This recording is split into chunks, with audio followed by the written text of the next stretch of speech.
உங்கள் ப்ராப்பர்ட்டி நேயர்களுக்கு வணக்கம். இந்த பர்டிகுலர் வீடியோ வந்து டவுட் கிளாரிஃபிகேஷனா இல்லாம ஒரு இன்ஃபர்மேட்டிவ் வீடியோவா இருக்கும். ஸோ மூவிங் ஆன், நம்ம இதுக்கு முன்னாடி போட்ட வீடியோல ரெரா, அதாவது ரியல் எஸ்டேட் ரெகுலேட்டரி அத்தாரிட்டி அப்படின்னா என்ன, இவங்களோட ஃபங்க்ஷன்ஸ் என்ன, இந்த அத்தாரிட்டியை வந்து எதுக்கு கொண்டு வந்தாங்க அப்படின்ற மாதிரியான இன்ஃபர்மேஷன்ஸ்லாம் இதுக்கு முன்னாடி போட்ட வீடியோலயே நம்ம பார்த்துருப்போம். ஸோ இப்போ இந்த ரெகுலேட்டரி அத்தாரிட்டி என்ன பண்ணும் அப்படின்றத ஒரு சின்னதா ஒரு ஜிஸ்ட் மாதிரி பார்க்கலாம். இந்த ரெகுலேட்டரி அத்தாரிட்டியை ரெரா ஆக்ட் 2016 பேஸ் பண்ணி கொண்டு வந்தாங்க.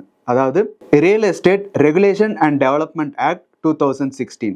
ஸோ இவங்களோட பேசிக் ஃபங்க்ஷன் என்ன அப்படின்னு பார்த்தா 500 ஸ்கொயர் மீட்டர்ஸ்க்கு மேலே இருக்கிற ரியல் எஸ்டேட் ப்ராஜெக்ட்ஸை அப்ரூவ் பண்ணுறது தான் இவங்களோட பேசிக் டியூட்டிஸ். ஸோ இந்த பேசிக் டியூட்டிஸ் எதுக்கு இருக்குன்னா, ஒரு ரியல் எஸ்டேட்டில் சர்டன் மார்க்கெட் ஸ்டாண்டர்ட்ஸ் எல்லாம் மெயின்டைன் பண்ணும் அப்படின்றதுக்காக இந்த டியூட்டிஸை வந்து அவங்களுக்கு கொடுத்துருக்காங்க. இதை தவிர அவங்களுக்கு வந்து consumer protection, dispute resolution, fair trade practice, அதாவது நியாயமான முறையில் வந்து ரியல் எஸ்டேட் பிஸ்னஸ் நடக்கணும் அப்படின்ற மாதிரியான நிறைய பொறுப்புகளும் அவங்ககிட்ட இருக்கு. ஸோ இந்த ரெகுலேட்டரி அத்தாரிட்டி வந்து ஒரு ஸ்டேட்டுக்குமே இருக்கும். அதே மாதிரி தமிழ்நாட்டுக்கும் ரெகுலேட்டரி அத்தாரிட்டி இருக்கு. அதை வந்து டிஎன் ரெரா அப்படின்னு வந்து சொல்லுவாங்க. இப்போ ரீசெண்டா டிஎன் ரெரா வந்து ஒரு சர்க்குலர் பாஸ் பண்ணியிருக்காங்க. ஸோ இந்த சர்க்குலர்ல என்ன சொல்லியிருக்காங்கன்னா, இந்த ரெகுலேட்டரி அத்தாரிட்டி முன்னாடி ரெஜிஸ்டர் பண்றதுக்கு எலிஜிபிளா இருக்கிற ரியல் எஸ்டேட் ப்ராஜெக்ட்ஸ் எல்லாமே கண்டிப்பா ரெஜிஸ்டர் பண்ணணும் அப்படின்னு வந்து சொல்றாங்க. ஸோ இந்த ரியல் எஸ்டேட் ப்ராஜெக்ட் வந்து எய்தர் லேண்ட் வந்து சேல் பண்றதாகவும் இருக்கலாம், இல்லைன்னா பிளாட்ஸா இருக்கலாம். அதாவது அபார்ட்மெண்ட் பில்ட் பண்ணி அதுல இருக்க பில்டிங்ஸ் எல்லாம் சேல் பண்றதா கூட இருக்கலாம். அப்படி இந்த ரெகுலேட்டரி அத்தாரிட்டி முன்னாடி ரெஜிஸ்டர் பண்ணாம ஒரு பிளாட்டையோ இல்லாட்டி ஒரு பிளாட்டையோ சேல் பண்றவங்களுக்கு ஒரு பிளாட்டுக்கும் இல்லைன்னா ஒரு பிளாட்டுக்கும் வந்து ஃபைன் போடப்படும் அப்படின்னு வந்து சொல்றாங்க. ஸோ ஃபார் எக்ஸாம்பிள், ஒரு லே அவுட்ல ஒரு 10 பிளாட் இருக்குன்னா ஒரு பிளாட் சேல் பண்ணலையும் ஒரு பிளாட்டுக்கும் ஒரு ஃபைன் அமௌண்ட் வந்து இம்போஸ் பண்ணுவாங்க. ஸோ இந்த ஃபைன் அமௌண்ட் வந்து வேரியஸ் ஜூரிஸ்டிக்ஷன் பொறுத்து மாறும். ஸோ எல்லா சூழ்நிலையிலுமே இந்த குறிப்பிட்ட ஃபைன் அமௌண்ட் தான் இம்போஸ் பண்ணும் அப்படின்றது இல்லை.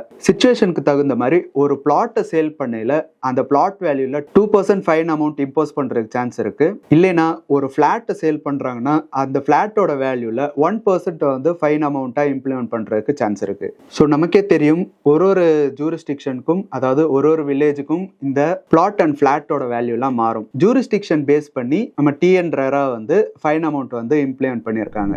ஸோ கிரேட்டர் சென்னை கார்பரேஷனுக்குள்ள வர பிளாட் இல்லைன்னா பிளாட் சேல் பண்ணையில ஒரு யூனிட்டுக்கும் 15,000 வந்து ஃபைனா இம்ப்ளிமெண்ட் பண்ணப்படும். அது தவிர கிரேட்டர் சென்னை கார்பரேஷன் சுற்றி இருக்கிற முனிசிபாலிட்டிஸ், டவுன் பஞ்சாயத்து யூனியன் கீழே வர ஃபிளாட் அண்ட் பிளாட்டை சேல் பண்ணையில ஒரு யூனிட்டுக்கும் 10,000 rupees வந்து ஃபைனா இம்ப்ளிமெண்ட் பண்ணப்படும். இதை தவிர மற்ற மேஜர் கார்பரேஷன் சச்சஸ் மதுரை, கோயம்புத்தூர், திருச்சி, இதுல இருக்கிற ஃபிளாட் அண்ட் பிளாட் எல்லாம் சேல் பண்ணையில ஒரு பிளாட்டுக்கும் 12,000 rupees வந்து ஃபைனா போடுறதுக்கு சான்ஸ் இருக்கு. இந்த மேஜர் முனிசிபல் கார்பரேஷன்ஸ் தவிர மற்ற முனிசிபல் கார்பரேஷன் சச்சஸ் திண்டுக்கல், ஹோசூர், கடலூர், இது மாதிரியான ஏரியாஸ்ல இருக்கிற பிளாட் அண்ட் பிளாட் எல்லாம் சேல் பண்ணையில ஒரு யூனிட்டுக்கும் 10,000 வந்து ஃபைனா இம்ப்ளிமெண்ட் பண்ணப்படும். இதை தவிர மற்ற முனிசிபாலிட்டிஸ், டவுன் பஞ்சாயத், வில்லேஜ் பஞ்சாயத்துக்கெல்லாம் ஒரு ஜூரிஸ்டிக்ஷனுக்கு ஏற்ற மாதிரி 6,000, 4,000, 3,000 அப்படின்ற பேசிஸ்ல ஒரு பிளாட் ஆர் பிளாட்டுக்கும் இம்ப்ளிமெண்ட் பண்ணப்படும்.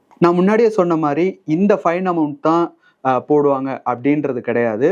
ஒரு பிளாட் ஆர் பிளாட்டோட வேல்யூ பேஸ் பண்ணி அதில் எய்தர் பிளாட்டுக்கு 2% ஃபைன் அமௌண்ட் இம்ப்ளிமெண்ட் பண்ணுற சான்ஸ் இருக்குது, இல்லைன்னா ஃப்ளாட்டுக்கு வந்து 1% வந்து இம்ப்ளிமெண்ட் பண்ணுறதுக்கு சான்ஸ் இருக்குது. ஸோ ஏன் இந்த டிஃப்ரென்ஸ் அப்படின்னு பார்த்தா, சில நேரங்களில் ஹையர் வேல்யூவில் ஃப்ளாட் ஆர் பிளாட் வாங்குறவங்களுக்கு இந்த 15,000 இல்லைன்னா 10,000 பெரிய ஒரு வேல்யூவாக இருக்காது. அந்த பெரிய வேல்யூவில் ஒரு % வந்து ஃபைனாக கட்டணும் அப்படின்கையில் அந்த ஃபைன் அமௌண்ட் வந்து சிக்னிஃபிகண்ட்டாக ஒரு பெரிய அமௌண்ட்டாக இருக்கும்.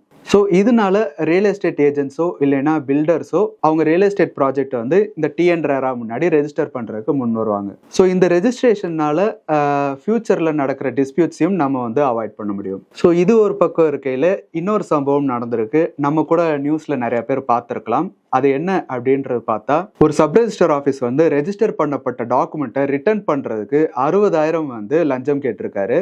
ஸோ இதுக்காக தான் அவரை வந்து அரெஸ்ட் பண்ணியிருக்காங்க. ஸோ இந்த சம்பவம் வந்து காரைக்குடியில் நடந்திருக்கு.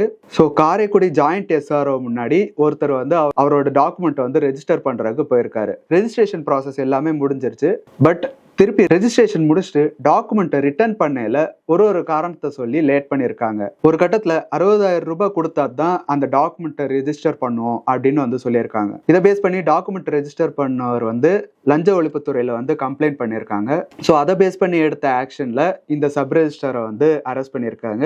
அவர் மட்டும் இல்லாம அவருக்கு உதவியா இருந்த ரைட்டரையும் வந்து அரெஸ்ட் பண்ணியிருக்காங்க. ஸோ இதுவும் நிறைய ஆர்டிக்கிள் எல்லாம் வந்திருக்கு. ஸோ இதுல இருந்து நம்ம என்ன தெரிஞ்சுக்கலாம்னா, ஒரு ரியல் எஸ்டேட் ப்ராஜெக்டை ரெஜிஸ்டர் பண்ணலைனாலும் தப்பு, ரெஜிஸ்டர் பண்றதுக்கு யாராச்சும் அமௌண்ட் டிமாண்ட் பண்ணா அதுவும் தப்பு அப்படின்னு வந்து தெரிஞ்சுக்கலாம். ஸோ இந்த மாதிரி டாக்குமெண்ட்டை ரெஜிஸ்டர் பண்றப்போ மக்கள் வந்து நிறைய பாதிப்புகளுக்கு உள்ளாவாங்க. ஸோ இதே மாதிரி சம்பவமும் தெலுங்கானால நடந்திருக்கு. அதை விசாரிச்ச தெலுங்கானா ஹைகோர்ட் வந்து தெலுங்கானால இருக்கிற ஒரு சப் ரெஜிஸ்டர் ஆஃபீஸ்லயும் புகார் பெட்டி ஒன்று வைக்கணும். ஸோ இந்த புகார் பெட்டியில வந்து அந்த சப் ரெஜிஸ்டர் ஆஃபீஸ்க்கு வர மக்களோட புகார்களை தெரிவிக்கலாம்.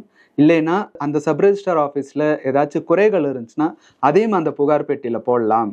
அண்ட் இந்த புகார்கள் எல்லாம் அந்தந்த ஜூரிஸ்டிக்ஷன்ல இருக்கிற கமிஷனரும் ரெஜிஸ்ட்ரேஷன் டிபார்ட்மெண்ட்டோட இன்ஸ்பெக்டர் ஜெனரலும் வந்து விசாரிச்சு அந்த குறைகள் எல்லாம் தீர்த்து வைக்கணும் அப்படின்னு வந்து சொல்லியிருக்காங்க. இந்த மாதிரி சப் ரெஜிஸ்டர் வந்து அமௌண்ட் டிமாண்ட் பண்றாங்க அப்படின்ற மாதிரி புகார்கள் எல்லாம் அதுல தெரிவிக்கலாம்.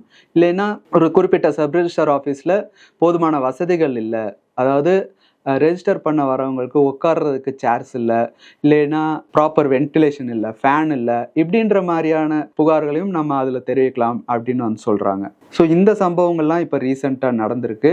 ஸோ இந்த சம்பவங்களை பற்றி உங்களோட கருத்துக்கள் என்ன அப்படின்றது கமெண்ட்ஸில் போடுங்க. அண்ட் இதே மாதிரி உங்களுக்கு ஏதாச்சும் queries இருந்துச்சுன்னா, இல்லைன்னா ப்ராப்பர்ட்டி ரிலேட்டடாக ஏதாச்சும் queries இருந்துச்சுன்னா டிஸ்கிரிப்ஷனில் எங்களோட மெயில் ஐடி கொடுத்துருக்கோம். ஸோ அந்த மெயில் ஐடிக்கு உங்கள் queries along with your phone number போட்டு அனுப்புங்க. உங்களுக்கு ப்ராப்பர்ட்டி ரிலேட்டடான queries மட்டும் இல்லாமல் வேற ஏதாச்சும் லீகல் queries இருந்தாலும் டிஸ்கிரிப்ஷனில் போடுங்க. எங்கள் லீகல் டீம் உங்களுக்கு தேவையான லீகல் அசிஸ்டன்ஸை கொடுப்பாங்க. அண்ட் நம்ம மெயில் ஐடிக்கு நிறைய பேர் வந்து மூவபிள் ப்ராப்பர்ட்டிஸ் ரிலேட்டடாக queriesலாம் ரைஸ் பண்ணியிருக்கீங்க. ஸோ அதை பேஸ் பண்ணியும் நம்ம அடுத்து வர வீடியோஸில் அதையும் டிஸ்கஸ் பண்ணலாம். அண்ட் உங்களுக்கு வேற ஏதாச்சும் சஜஷன்ஸ் இருந்துச்சுன்னா கமெண்ட்ஸில் மென்ஷன் பண்ணுங்க. என்ன மாதிரி வீடியோ போடலாம் அப்படின்றதெல்லாம் நீங்கள் கமெண்ட்ஸில் மென்ஷன் பண்ணுங்க. நாங்கள் அதை அடுத்து வர வீடியோஸில் இம்ப்ளிமெண்ட் பண்ணுறதுக்கு ட்ரை பண்ணுறோம். அண்ட் நிறைய பேர் இன்னும் நம்ம வீடியோவை சப்ஸ்கிரைப் பண்ணாமல் பார்த்துட்டு இருக்கீங்க. ஸோ சப்ஸ்கிரைப் பண்ணிக்கங்க. ஸோ தட் நாங்கள் போடுற வீடியோ வந்து உங்களுக்கு உடனுக்குடனே வரும். அண்ட் இதே மாதிரி இன்ஃபர்மேட்டிவ் வீடியோவோட அடுத்த ஒரு வீடியோவில் சந்திக்கிறேன். நன்றி.